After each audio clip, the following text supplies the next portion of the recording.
passion for the role definitely comes from problem solving. It's something I've always loved doing, whether it be puzzles, Lego from an early years, to then, again, customers come to us saying, oh, can we do this? We can do it, let's figure out how to do it.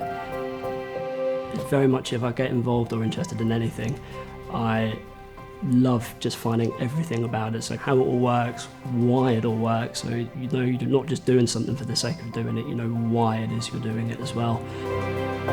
I was tasked with Morel Farm, and I started off by looking at the network in the area. Applicants submit their planned loads, so we know exactly how much loading they were proposing to have. And with that information, I can then do multiple network calculations to find out the correct circuit to put it on. With an island that's full of history and a lot of buildings that aren't inhabited or uninhabitable, it was really nice to be a part of a project that's bringing a big part of that back to life.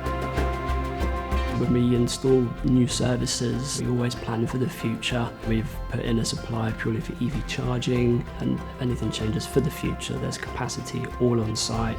It just all falls in line with looking out for the future of the world, really, and our kids and their kids' kids and so on. It's just making sure that they've got a healthy planet to live on, and anything we can do to help sustain that or improve on that is something we're always looking to do.